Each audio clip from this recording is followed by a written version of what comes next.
Isa tetap ada orang-orang yang menyembah selain Islam. Meskipun sedikit. Karena membayar jizyah. Karena hidayah di tangan Allah. Apakah semuanya akan masuk surga? Ini dalil yang kuat datangnya Isa. Hei, aku bukan yang disalib. Namun apakah setelah itu semua orang Nasara bertaubat dan neraka akan sedikit dan surga akan penuh? Maka semuanya atas kehendak Allah dan hidayah di tangan Allah. Maka disebutkan di hadis ini, dan dilaksanakan jizyah menunjukkan masih ada dari mereka yang tidak percaya dan tetap meyakini agama mereka. Namun mereka dihinakan, wa u'tul jizyah wa hum shagirun. Mereka dalam keadaan terhina. Seperti di surat Taubah. Maka disinilah dari hikmah fi irsalir rusul dan juga anna risalata ammat kulla ummah. Risalah Nabi untuk seluruh umat. Karena seluruh Nabi di zaman sebelum Nabi membawa kepada kaumnya saja. Seperti berkata Nuh, laqad arsalna Nuhan ila qaumihi faqala ya qaumi ibudullah ma lakum min ilahin ghairuh. Maka di dalam surat Al-A'raf disebutkan Nuh berdakwah kepada kaumnya. Dan begitupun di dalam ayat-ayat yang lain, wa ila adin akhahum hudan qala ya qaumi ibudullah ma lakum min ilahin ghairuh. Maka berkata Hud kepada kaumnya Ad, dan berkata Soleh kepada kaumnya Samud, wa ila samuda akhahum solehan qala ya qaumi ibudullah ma lakum min ilahin ghairuh. Berkata Nabi Soleh kepada kaumnya Samud, menunjukkan dakwah-dakwah para nabi dulu kepada kaumnya. Dan juga wa ila madyana akhahum syuaiban qala ya qaumi ibudullah ma lakum min ilahin ghairuh. Berkata Nabi Syuaib kepada kaumnya Madian agar menyembah Allah yang esa. Adapun Nabi Muhammad maka diutus kepada seluruh manusia yang ada di zamannya dan next generation sampai hari kiamat. Maka di dalam ayat Al-Quran banyak Allah berfirman, wa man yabtaghi ghairal islam madina fala yuqbala minhu wa huwa fil akhirati minal khasirin. Maka barang siapa yang mencari agama selain agama Islam tidak diterima oleh Allah. Dan termasuk orang-orang yang merugi di hari kiamat. Karena di dunia ibadah, ujung-ujungnya tidak diterima dan dimasukkan api neraka, maka mereka merugi. Dan juga Allah berfirman, inna dina indallahil Islam. Hanya agama Islam yang Allah ridhoi. Dari dua ayat ini menjadi pendalilan bahwa Nabi Muhammad mengajak kepada seluruh manusia. Dan ini faidah yang kelima, as-sadisah anna dinal anbiya wahidun. Maka ini pun poin yang kembali kepada ayat yang kedua. Apa? Seluruh para nabi agamanya satu. Maka jangan dipikir, oh Nabi Isa agamanya lain. Seperti sekarang yang tidak memahami agama Islam. Oh adanya Natal agama Isa lain dengan agama Islam lain. Dan orang Yahudi Musa dulu agamanya lain. Tidak. Mereka sama membawa tauhid. Nabi-nabi mereka membawa tauhid. Namun diselewengkan oleh gembong-gembong mereka dari para rohib-rohib atau pendeta-pendeta mereka, menjadikan penyembahan kepada selain Allah ataupun Trinitas.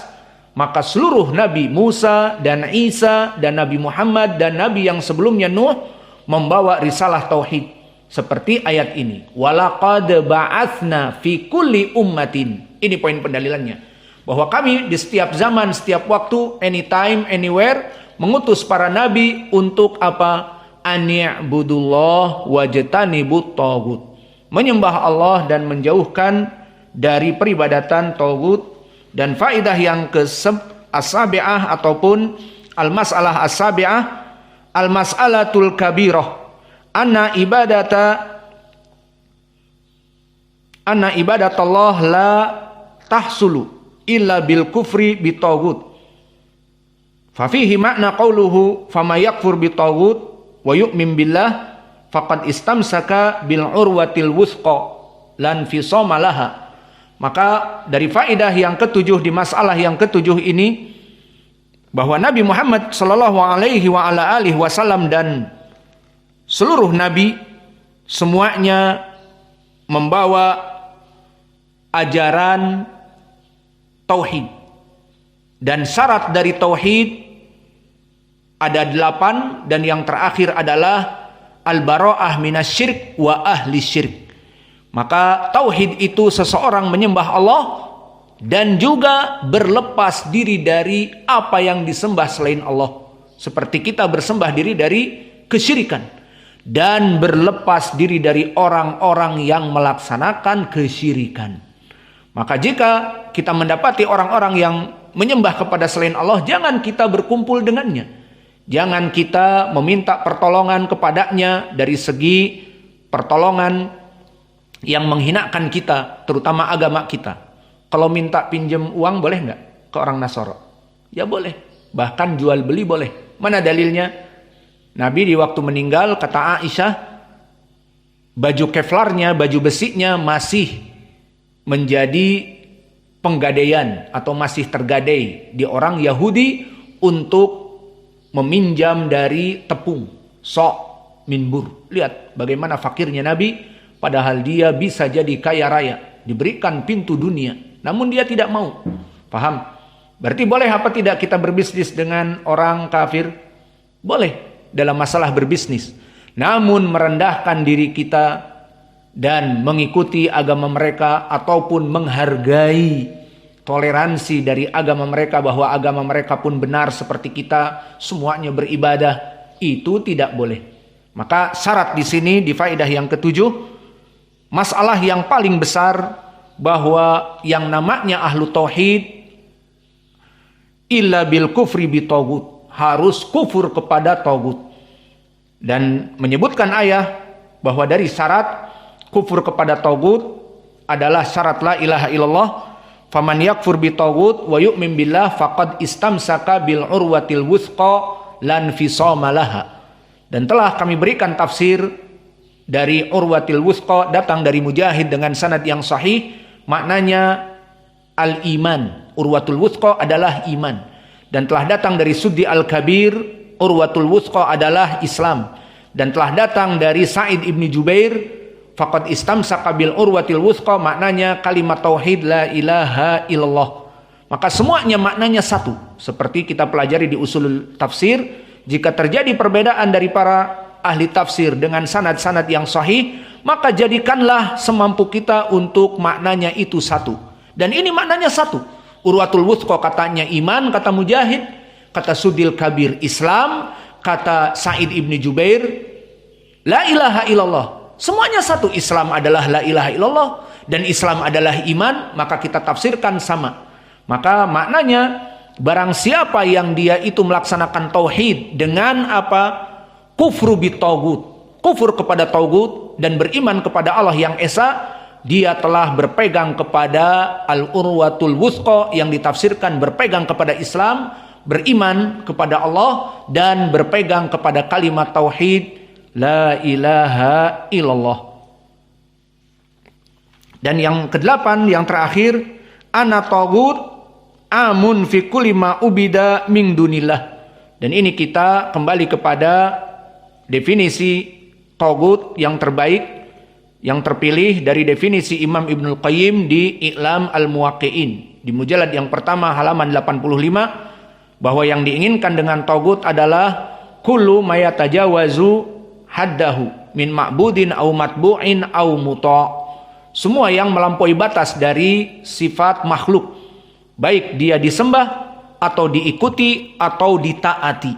Maka sifat makhluk dia menyembah Allah, itulah tujuannya dijadikan ke muka bumi ini. Wa ma khalaqatul jinna wal insa illa liya'budun. Namun dari makhluk-makhluk ini ada yang melampaui batas. Nah, inilah dia yang melampaui batas, tagut. Melampaui batas dari apa? Pertama, ma'bud. Dia menjadikan dirinya disembah. Wa kadzalika matbu, dia diikuti. Pengikut-pengikutnya menjadikan orang ini sebagai kultus individu. Dan juga al-muta ataupun muta, ditaati. Maka ketiga poin ini yang disebutkan oleh Imam Ibnul Qayyim sama semuanya, namun berbeda dari sisi. Pertama, ma'bud dari segi peribadatan seperti iblis, yang mana dia memproklamirkan kepada pengikutnya para pemuja setan untuk disembah. Maka di sini masuk kepada contoh ma'bud. Dan yang kedua, contoh matbu, diikuti. Seperti para pembebek-pembebek dari sempalan-sempalan Islam yang antum tahu sekarang ini banyak. Seperti dulu yang sudah meninggal, siapa perempuan yang mengaku Nabi, Eden? Siapa namanya? Al-Muhim, kelompok perempuan ini, Eden, bahkan sudah dipenjara 5 tahun. Bagus pemerintah kita. Yang akhirnya dia di zaman awal Pak Jokowi jadi gubernur, maka dia meminta izin mendaratkan UFO di Monas. Dari keyakinan agama mereka bahwa malaikat akan turun dan sebagainya. Maka Lia Eden ini dipenjara. Dan ini contohnya dia matbu. Maksudnya mempunyai pengikut dan pengikutnya mengkultus individukan dia. Paham? Ini contoh dari togut. Maka termasuk dari togut. Dan dari togut juga seperti kelompok Mirza Ghulam Ahmad. Dari kelompok Ahmadiyah.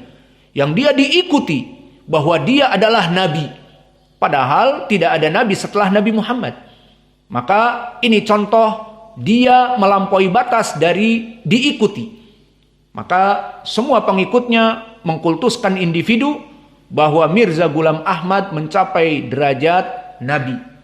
Dan begitu pun dari kelompok Gulatus Sufiyah yang mengkultus individukan para habaibnya, para wali-wali, baik yang masih hidup ataupun yang sudah meninggal. Yang masih hidup diagung-agungkan, bahkan seperti antum lihat di YouTube bagaimana di Pakistan, di India, mereka sampai menyembah lutut dan menyembah bahkan kaki dan menyembah bahkan di tanah dari wali yang dianggap wali yang masih hidup, dan yang sudah meninggal meratap-ratap dan juga meminta doa di kuburan wali yang sudah meninggal. Ini dari matbu, dari diikuti. Au muto maknanya ditaati, kebanyakan seperti pemimpin. Dan contohnya di sini adalah Fir'aun.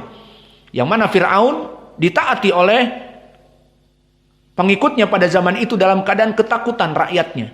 Kalau tidak bisa dibunuh. Maka ikuti aku. Apa? Ana rabbukumul a'la. Aku adalah Rob yang maha tinggi. Bukan Robnya Musa wa Harun. Maka aku rabbukumul a'la. Diikuti perintah ini dan disembahlah Fir'aun. Maka ini masuk kepada al-muto', dari pemimpin yang diikuti. Maka inilah definisi 3 togut. Pertama, ridho untuk disembah. Kedua, ridho untuk diikuti seperti para pengikut tadi yang kami misalkan, pengikut orang-orang kafir ataupun pengikut penyembah kepada selain Allah. Dan yang ketiga, matbu au muto. Yang ketiga, muto, diikuti karena dia mempunyai kekuasaan seperti raja, seperti Fir'aun dan sebagainya, memerintahkan untuk mentaati kepada kekufuran menyembah dirinya. Maka inilah dari faidah yang ke-8.